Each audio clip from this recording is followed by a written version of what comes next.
welcome back to Atypical Talk. This is a podcast where we have conversations that illuminate the intersection of faith, culture, and the common spaces of our humanity. I'm Abby.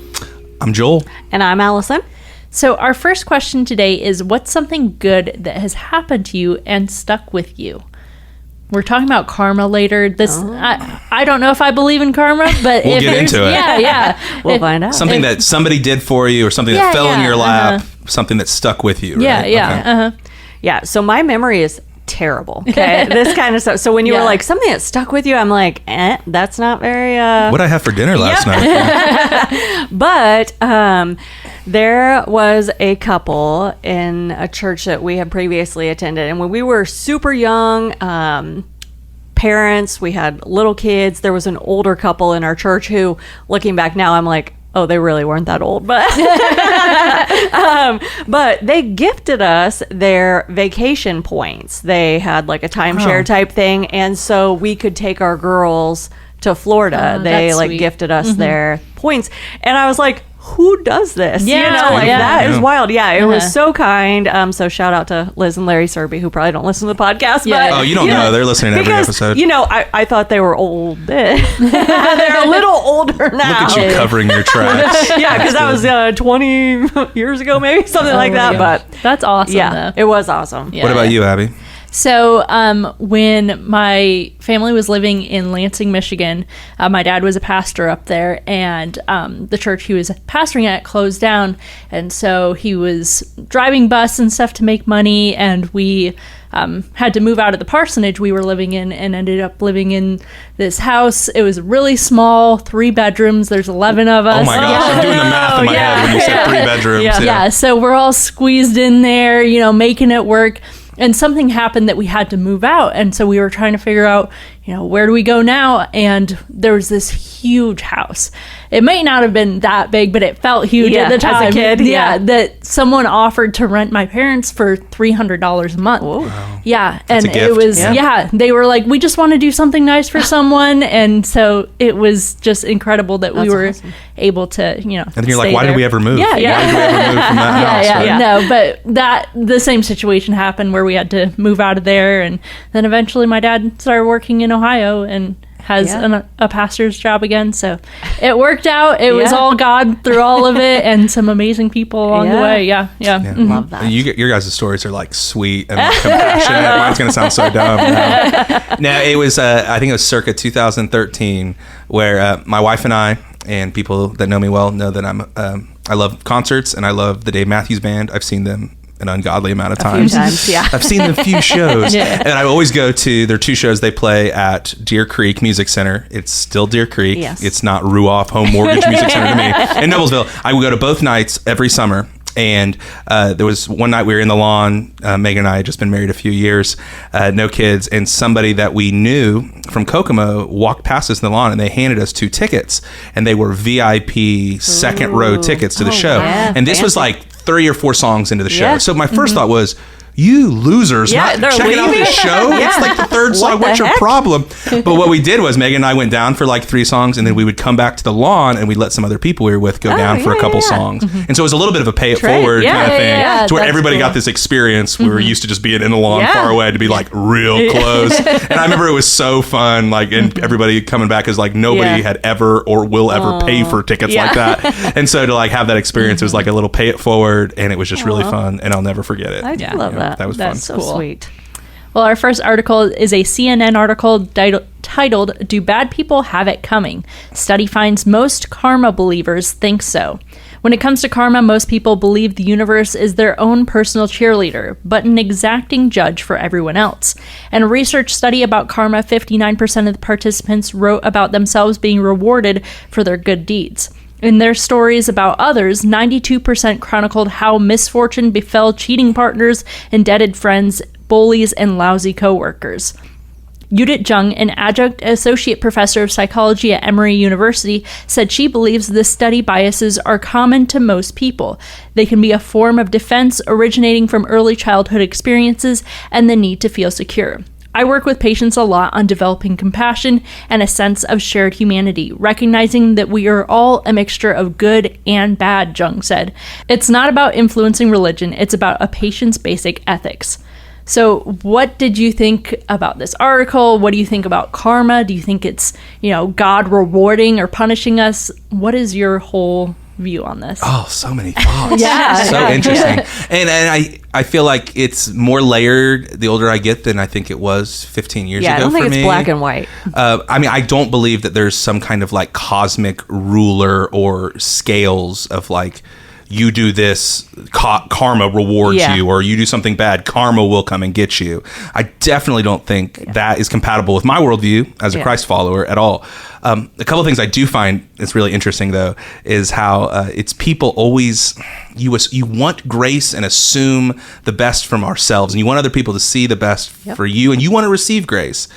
So it's interesting when you look at the article, you see that like most people see the universe on their side, but for people they don't like that or have harmed them, they think it's an exacting judge for them. And I think that's an interesting thing in human nature, because I think we turn towards like, well, why doesn't everybody understand my intentions? And we don't ever even think about other people's intentions, and we want revenge and we want bad things to fall on them. So it's just an interesting thing when you even take a step back there.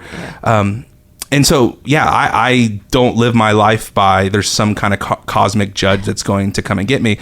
I do think that there are systems and ways that when you do things that are right, life works more. And if you do things, I think, out of generosity and kindness, and you work hard and you do what you say you're going to do, I think generally there's a lot of life that's going to work. And I find that like in the way of Jesus. I love Andy Stanley says that following Jesus doesn't just make your life better, it makes you better at life. And I think there is a reality of both of those, right? That if you live your life in this way of the kingdom of God, in the here and now, that life is better and you're better at it. But also, bad things happen to good people all the time. That's what I was going to say, but life still happens. Life happens and it hurts. And no one gets out of here alive, and nobody gets out of here without, feeling and tasting the sting of death and depression and anxiety and addiction from people that you're close to. So it's just not cut clean. Like if you do this, then everything's going to happen for you. We were just joking earlier in a staff meeting of a young kid in our church who was getting baptized, and he's excited to get baptized. And he said he wants to follow Jesus. He wants to tell people about it. But he also, just like all of us, gets a little confused because he said, also, I want to make the all-star team. and we were laughing about it, but we all kind of sometimes throw that kind of good fortune into the conversation as well. But if it works out for you, to make that happen for me, that'd be great. That'd be really great. God, I see what you do for others, and I want you to do it for me as well, right? But it's just less complicated than that. And I am so compelled by the idea of grace and the power of grace that the world's not run by karma. Because we don't get what we deserve, and that's good. And like grace disrupts this system sometimes to where it's hard for us when we know there are people that have hurt us or hurt the ones we love that experience it, but gosh, do we want it? We want a break. We want grace from these situations. So I don't follow Jesus just for the positive practical outcomes, but I do believe that when we follow Jesus, on the whole, we'll be better at life, and we'll actually be more equipped to handle those moments in life when bad things do happen. But man, I'm in the grace camp versus karma, and I'm really grateful for it. And it confounds me and compels me at the same time. And I want to be a part of that conversation. And sometimes you have, consequences to your actions. So sometimes you make bad choices and then bad things happen, and that is just a result of that. So like, I don't think that's karma. I think you didn't plan, you didn't, whatever it is. And so now this other thing is also happening. So I'm same as Joel. Like, I don't think God is in charge of this karma that, people want to throw around. But I think either your consequences have actions, or your actions have consequences, or, because you're living right and trying to walk in the way of Jesus, then sometimes good things actually do happen. It leads to flourishing. Yeah. It's interesting. Last night I was helping lead a Bible study, and we were looking at the prophets of the Old Testament, which is the biggest ink of our whole Bible in one section, but it's the most ignored part of our Bibles as well, because it's confusing and it sounds violent and it sounds full of judgment and wrath and all this kind of stuff. So we don't know what to do with it. It was interesting in the teaching that we were going through. We saw often that God was in challenging them to repent because he didn't want them to suffer the consequences of their actions. And so repentance wasn't a finger wagging of guilt, but it was like, turn around. I love you so much. This is going to lead There's you. a better way. This is going to lead you to where you don't want to go and you don't see it. And this prophet was saying, like, there's better for you. So choose where you're not going to pay for it and choose to return to the way of God. And I think, like Allison was saying, like, there are just things that happen in the result of us not choosing Jesus. And I don't think that's karma. I think that's just the way that God made the world, and God wants better for us. And that's his desire for us. But yeah, Taylor Swift, Karma, it's a great hook, great song. Karma's a cat. So I don't know what the problem is. What's the problem with that, right? But even like, just to like joke about that just for a moment, like, it's a great track on the second to last Taylor Swift album. But what's interesting in the song, that she's describing, like, she has nothing to worry about. You even see the pride on her side of it. Like, karma's coming for you, but I have nothing to worry about on my side of the street, right? And I think that's sometimes what we do, and that's what in this report, in this study, this is what people did. The universe is on my side because I'm clean, but it's coming for you. And I think anything that feeds that pride and self-righteousness, it's probably not ultimately good for us, and it's not going to lead us to flourishing at the same time. And I think karma thinking does that. Yeah, we never think about our actions having karma. We never say, karma's coming for me because I made this mistake. No, we don't want any part of that business at all. And I just, and again, like, why I'm so compelled by this conversation is, oh man, thank God that karma's not calling the shots. And thank God literally for grace and for this path and this way to walk in his kingdom here and now. Because he's so much better than the cosmic scales of karma. It's so good. So I think it's a good reminder for us. So our next topic, it's an independent article titled, "There's Now Fantasy Football for the Conclave. Here's How to Play." This was written before the Pope from Chicago, Pope Leo. Or he's Midwest, so is it Pope? The Pope? The Pope. Sorry, Leo. I know you're listening. Yeah, we love you. Your Majesty? I don't know what Well, betting on the papal election is discouraged. Thousands of Italians have found a different way to engage with the conclave. Fanta Papa, the online game inspired by fantasy sports leagues, blends the worlds of church and football. International gambling companies were offering odds on potential successors to Pope Francis. Fanta Papa provided an alternative for those seeking a pre-conclave gaming experience. Similar to fantasy football, players created a team of 11 papal candidates and win points if a team member was mentioned prominently in media within Italy and beyond. Extra points are allocated if one of your picks was elected. Of course it with is. Bonuses for correct guesses on other elements such as the name taken by the new pontiff. So what did you guys think about this? Allison was the one that told me about this. We will do anything to gamble. That's like, what do we need? This is like an addiction. Competition. Like, I need to beat you in who's going to be the next leader of the Roman Catholic Church. So ridiculous. What else are we like wagering on? Oh, I'm sure so many things. $50 on who walks through the door next. Like, here's the thing. There was no real money placed on this fantasy somebody team. Was somewhere. Well, somebody probably was, but like so just full disclosure, you didn't win any money if you bet online. There was none of that kind of stuff going on. But I just think it's funny too, because like in this, their their front runners didn't actually win. It was a surprise. Like, Pope Leo was nowhere on the he didn't have all the hype. He didn't have any of the hype. It's a surprise. And so I'm just like, see, this is why you should save. I mean, there was no real money, but this is why you should save your money and not gamble, because look, all you people would have lost. There's the message. Here we are. Gambling, you guys, it's not worth it. Bad. It's bad. It's not worth it. And but I just thought it was so fun because, like Joel said, like, we will literally create a competition or a game out of anything. Absolutely. Even the Pope. And I looked at the game, and the graphics are terrible. Oh, yeah, they're so bad. We got to post it. Yeah, that's great. They didn't even use the real humans' pictures. They're like, it was Why made would in you do MS that? Paint. Yeah. It was so bad. And there were so many people participating in this. Yeah. It doesn't have to be well done. It doesn't have to be slick. No, people will make a game and gamble out. Yes, Yep. it was wild. But yeah, I thought it was so funny about like how you score points, because you talked about how if you correctly guess the cardinal who becomes the next pope, you get 1,000 points. If the correct cardinal is placed in any other slot, you get 500 points. But users who fail to put the next pope on their team can still score points. And I'm like, how? You didn't even have the... But anyways... Somebody made these rules they and did. wrote them down. I know. That's amazing. Because, if you... Like Abby mentioned, if they were mentioned in a major news outlet, you got points and all sorts of... If you chose their new name that they would choose, you got points. Yep. Yeah. So, it's just wild. And I think also I was a little, like, drawn to this because we were just in Rome in March. You just missed it. Well, the Pope was really sick when we were there. And honestly, I just kept telling my husband, I'm like, I hope the Pope does not die while we're here, because literally the whole town will just be shut down. You're all these things you wanted to see over.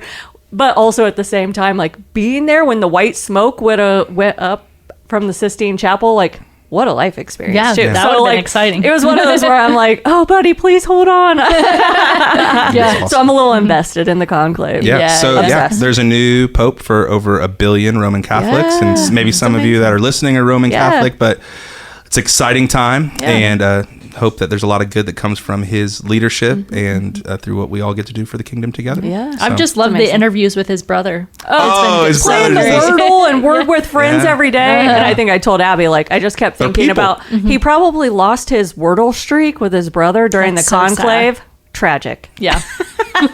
That's what he's thinking right now. Yeah. I'm sure it is. Yeah. But can you play Words with Friends with the Pope? Like, is that a thing? I hope so.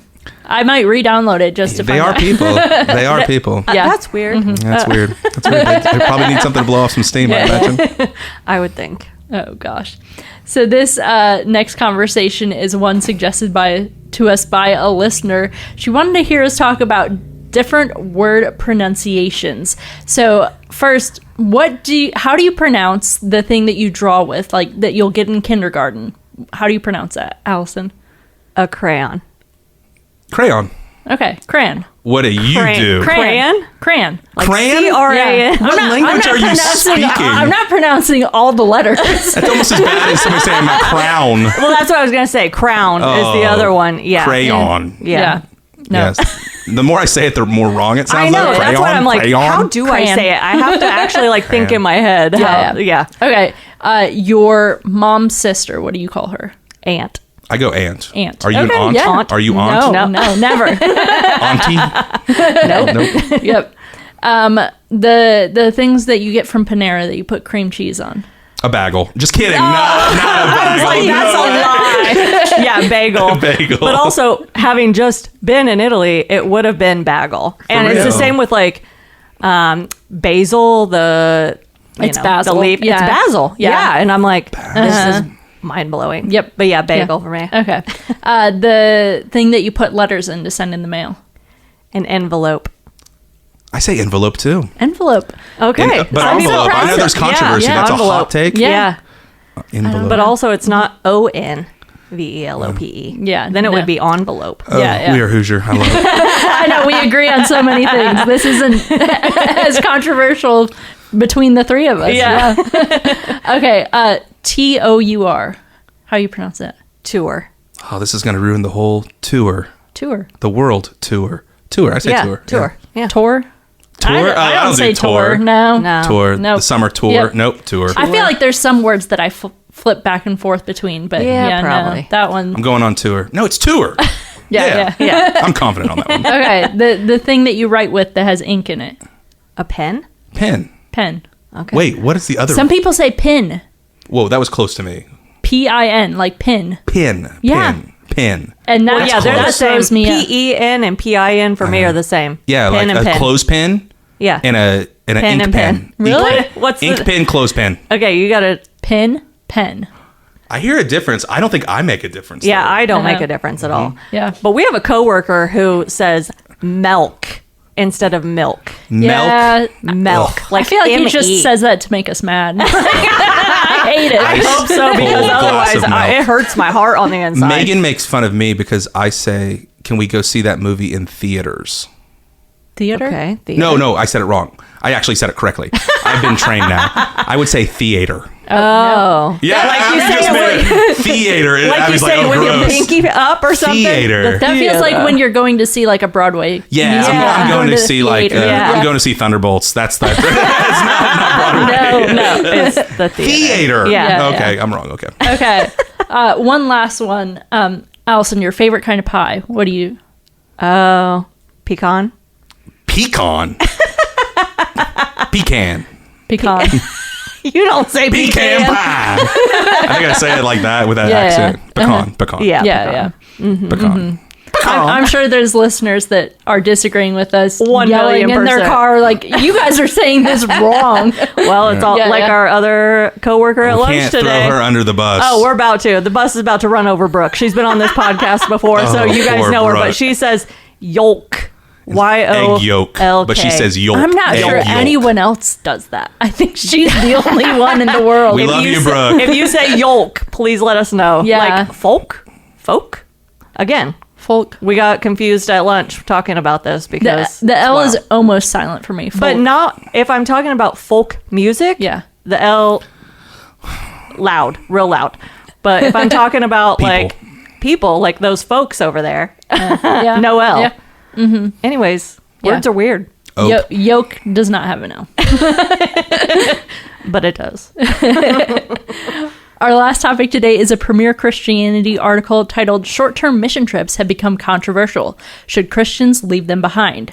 Short-term mission has come under heavy criticism in recent years, with concerns ranging from white saviorism to doubts over motivations and priorities. A common criticism is that the attendees or sending churches focus on what they get rather than the needs of the communities they visit. At worst, cynics say short-term missions are for tourists to feel good about themselves or virtue signal on social media. The article also highlights how short-term missions can take away from funding long-term missions, the harm when you have people working in ways they aren't properly trained, and the climate concerns with traveling.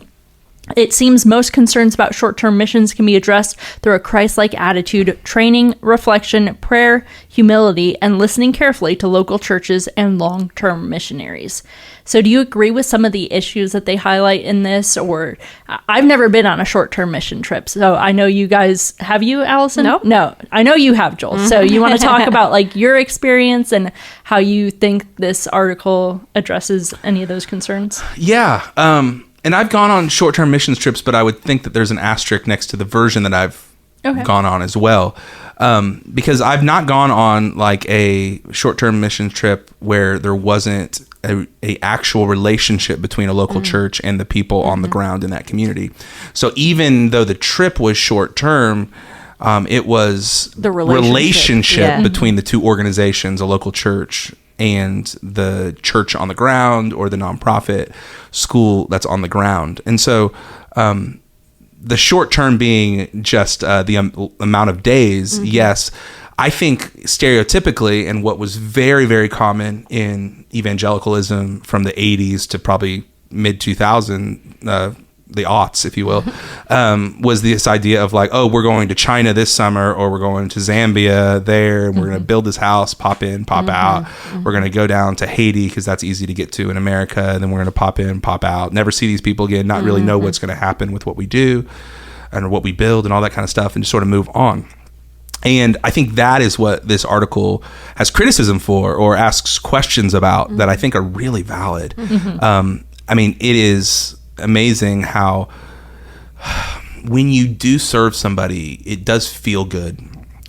But when people are searching after the feel good and then spending thousands of dollars coming into a community that you really don't know anything about, and you don't know the people that are on the ground, and thinking that you know better, and because you've got more money and you might have some know-how, and you don't have to go to work during the day, so you can build this thing for them because they've got to go provide for their families, but you're on a trip, a vacation, so where you can go do that.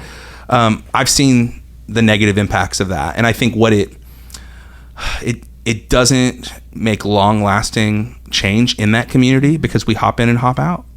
And what it does in us, from Westerners, oftentimes white people coming into predominantly indigenous communities, is that it creates pride in us and makes us feel like we're the ones that have all the answers, instead of looking at the answers that are available there and coming alongside of the leaders that God has actually planted there. Yeah.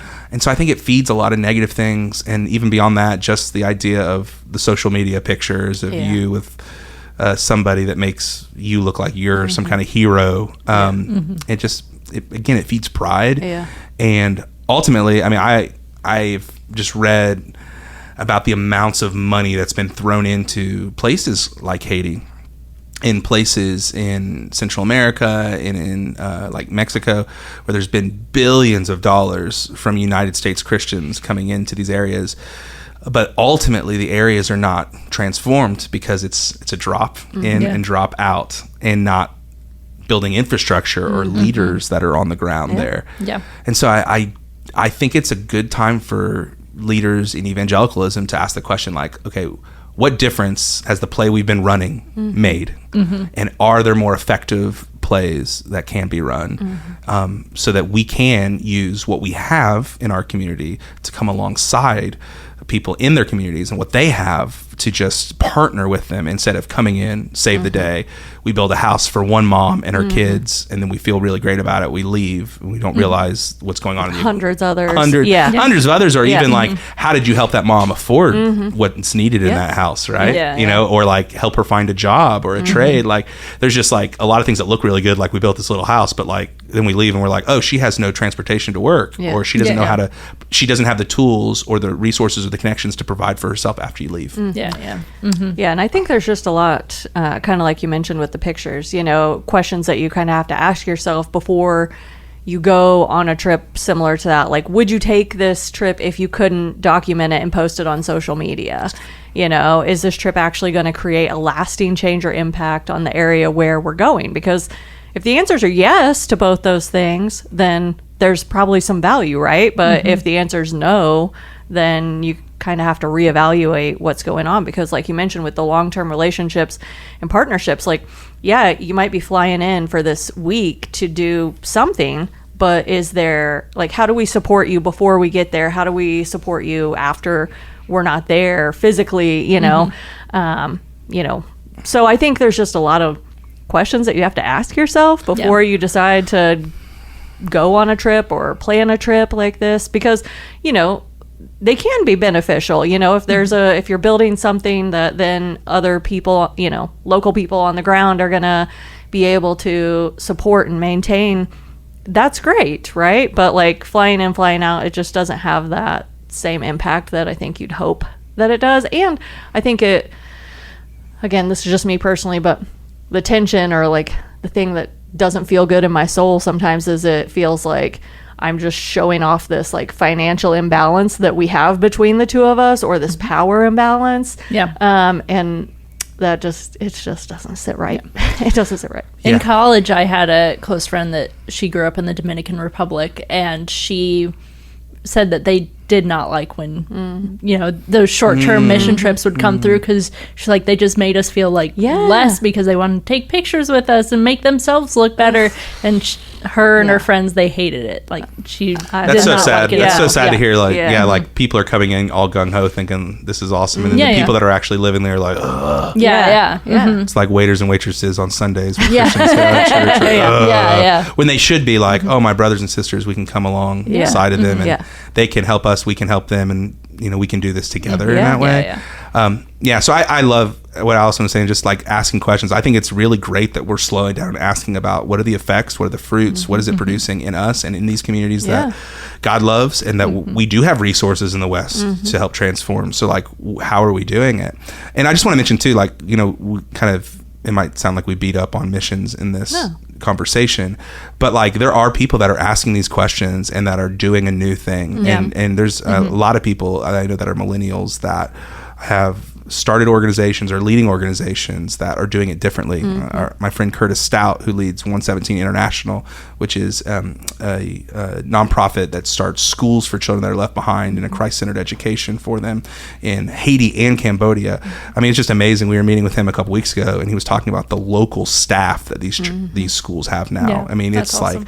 Like people like 60 to 80 different families that this is their livelihood because we trained them, and we have now there's like this other economic engine where people can give back to their communities, and it's not just some white people from Indiana coming in and doing something for them. And I love that there's been this turn of like more partnership language instead of just here's what we're doing in the mission in Africa or the mission here. And that's something that, you know, at our church that we're going to be growing in as well is just not just thinking about our local community, definitely thinking about our local community, but also thinking about the world that God loves too and how we can play a part in that. And through partnerships and not just dropping in for a selfie and putting together a wall. Now, I will say, I think it is a little different, like these medical mission trips a lot of times, because you are dropping into, you know, areas that don't have medical interventions, you know, and so, and you can just drop in and save lives right then and there. And then, you know, pop out, whether it's vaccinations or whatever it might be. But those kinds of things, I think, super well intentioned and super helpful. But the other ones, I would say, need to do a little evaluating, a little self-reflection, maybe. But if there's already good things happening in these areas that you can support, that might be a better than trying to make a solution yourself. That's and that humility to be like, what's God already doing, instead of us having to reinvent the wheel and think that we have all the right answers. Or can I send you resources and money, and you know what I mean, instead of do you even need me to show up? Is this something that, you know, local Native people can do on their own if they had more resources? Right. Well, that's it for this episode of Atypical Talk. If you have any topics or questions, you can email those to atypicaltalkpod@gmail.com. You can follow us on Instagram, Facebook, and TikTok at atypicaltalkpod. Make sure to subscribe on your favorite podcast platform to get updates when new episodes go live.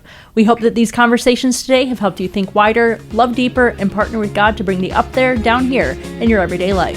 Thanks for listening.